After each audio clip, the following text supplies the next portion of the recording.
We often spend hours trying to get better at something like a language, a sport, but we are not really making any progress at all. And the issue is not that we are not investing enough time, but we are not doing it in a smart way. That's why I will share 4 science-backed steps that help us to get better at any skill, and also one trap a lot of us are actually falling into when we're trying to improve something.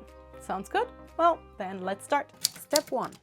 The toddler test. If you don't know where you want to end up in, how should you find the way? That's why when we want to improve anything, we have to start with a clear, well-defined goal. What do you mean by that? For example, I want to get better at making videos. As you should. However, that alone doesn't really help me to figure out how I'm going to get better. For that, I use the so-called toddler test. Did you come up with that? Psst.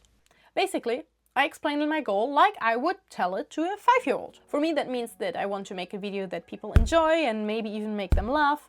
I want to have a clear takeaway, and I want to create a whole space where people feel safe and welcomed to also share what they are going through or their opinions and tricks. And then when I explain it this way, it's easier for me to figure out how I will reach those little sub-goals. So for example, I take the first part, I want to make people smile. Okay, how can I make people smile? Well, with including some humor and maybe taking myself not that serious. And that's then one specific goal that I actually can work on. So basically all I do is have a goal, explain the goal to a toddler, use your explanation of a toddler to actually figure out what you want to focus on, and then just pick one of them. Step 2, make it matter. We all want something, but the thing is, what keeps us going, well, or not, is the motivation behind it. So for example, there's external motivation like I want to get better in making videos because I want more clicks.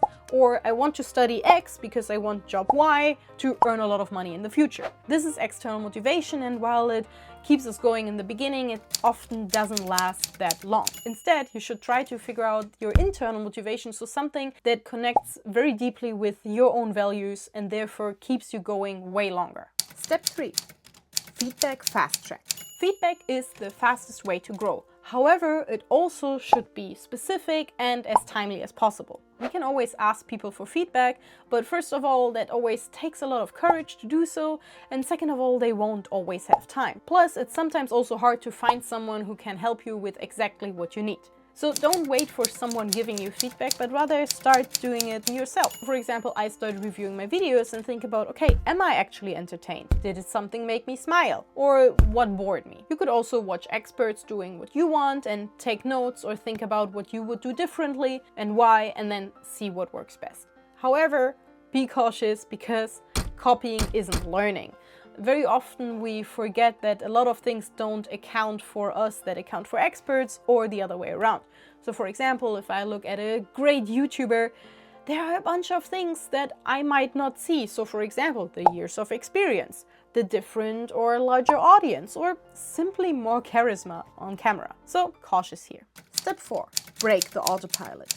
The number one reason why people stop improving, it's most of the time because they're, well, getting good enough. Because once we are getting good enough, we just repeat what we already know. It feels like we're getting faster and are great in it, therefore we actually plateau. What we have to do instead is to challenge us every time. Get a tiny bit out of our comfort zone and not plateau because we don't increase the difficulty. How to beat the plateau? What I would recommend you is to first set new challenges. So for example, go back to talk to a toddler.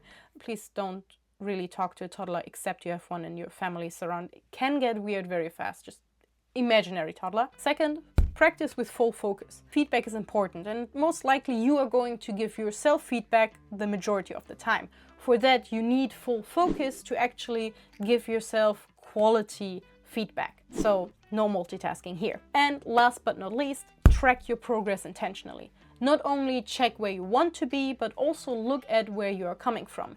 That way you keep yourself motivated because you see that you are progressing step by step and slowly but surely. And if you struggle to actually get started with things, maybe check out this video where I talked about a technique that actually helped me to get stuff done. So, see you next time.